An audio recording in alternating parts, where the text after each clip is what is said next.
Hi Pisces! Welcome, welcome. And this is your reading. Be open-minded po. Hindi po halos lahat makaresonate. Thank you nga po pala sa mga nagsusubscribe, sa mga bumabalik. Maraming pong salamat. Give me the message for Pisces. Ano yung mensahe para sa'yo? Give me the message for Pisces. Wow, so yung nakikita ko dito yung iba sa inyo, stable ka pagdating sa kaperahan mo.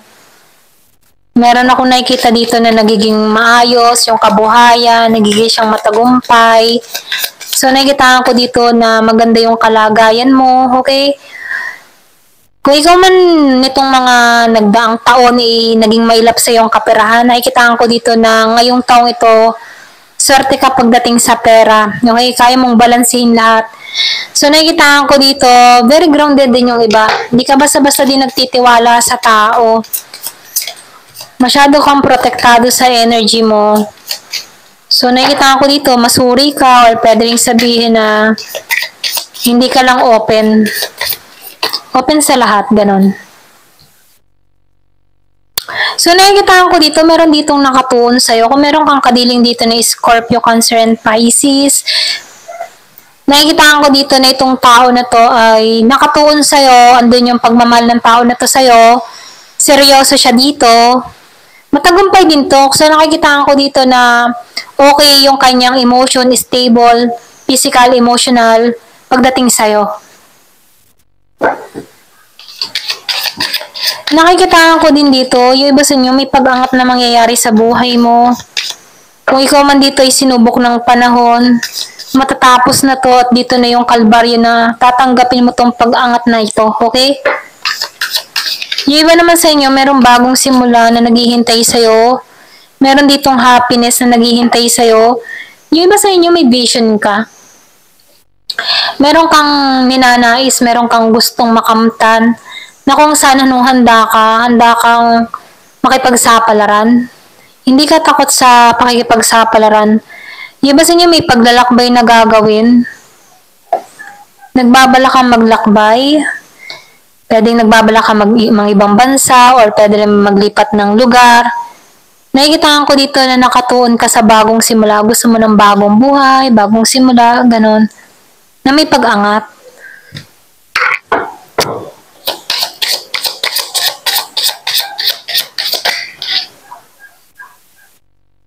So, nakikita ko dito,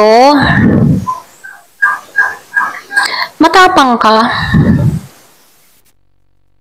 Protektado ka sa energy mo, okay? Hindi ka madaling magtiwala sa tao. Nakikita ko din dito, open yung heart chakra mo.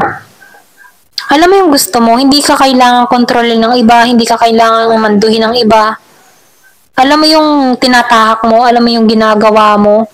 Meron ka ding mga kinat na tao sa buhay mo, toxic na tao, ganyan. Hindi ka takot sumubok ng bago, ganun. Diba? Hindi ka takot sumubok ng bago. Meron kang kinat dito, kahit masakit sa kalooban mo, meron kang tinanggalan na tao dito. Yung iba sa inyo, meron kang kinat na umalis ka ng mabigat ang kalooban, nagpasya ka dito na pwedeng sabihin lakas loob kang umalis dito para sa ikabubuti mo at para sa ikabubuti ng pamilya mo. Masyado mong pinoprotektahan yung sarili mo. Yung iba sa inyo, single mother, single father, na alam mo yung lumalaban sa buhay. Alam niya yung responsibilidad niya para tahakin yung ikabubuti nila. Ganon. So, nakikitaan ko dito na ikaw yung lakas ng iyong pamilya.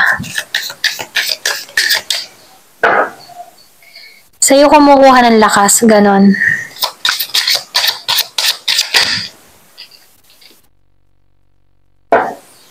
Nakikitaan ko dito mapagmahal kang tao.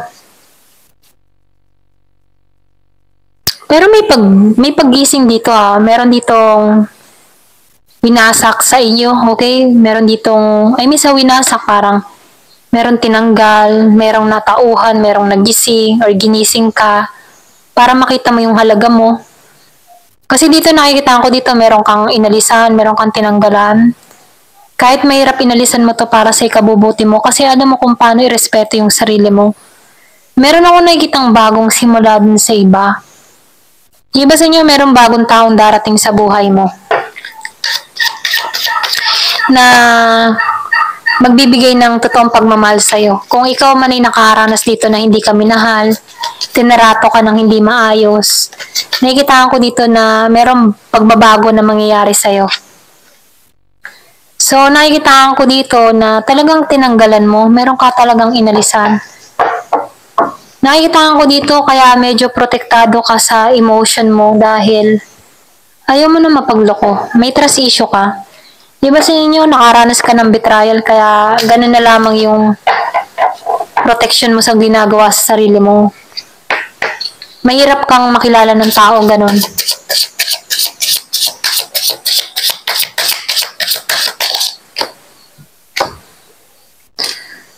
So, nakikita ko dito meron ka talagang inalisan. So, andito ka sa moment na hindi ka na masaya dun sa nakaraan kaya meron kang inalisan dito.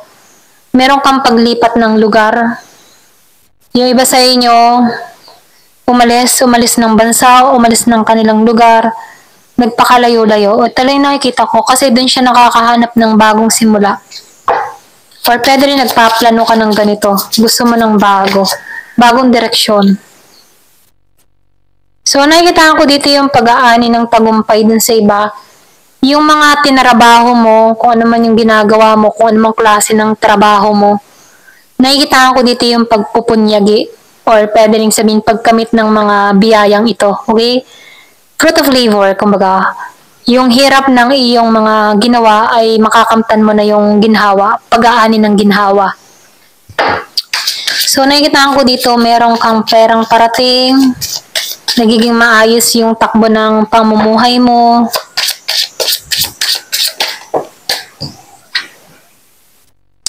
Nakikita ko dito, meron kang tapat na tao, okay? Merong tapat na tao dito na nandyan pa rin hanggang ngayon.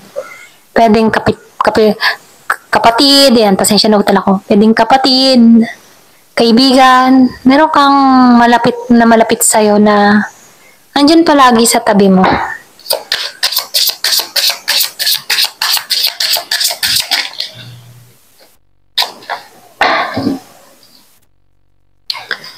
So, meron ditong susi. Nakita ko dito susi sa tagumpay, okay? Nakakamit mo na yung iyong tagumpay dito. Hawak mo na yung susi ng tagumpay dito. Diba sa inyo, nagbukasan yung oportunidad sa buhay mo. Kahit may mga pinagdaanan ka dito, inilisan ka dito, nakita mo dito yung kapayapaan, okay? Oo, diba? Yung sinabi ko kanina, meron tapat na tao sa'yo. Yung iba sa inyo meron parating sa buhay mo. Yung kanina sinabi ko kanina may bagong parating. So, confirmation dito, meron kang marireceive sa tao na to. Kung meron kang kausap na bago na Scorpio, Cancer and Pisces din tulad mo, meron kang marireceive na mensahe sa taong ito. Okay? Ayun din nakikita ko merong Year of the Dog and Year of the Horse. Ayan, hanggang dito na lamang po. Thank you for watching. Love and peace.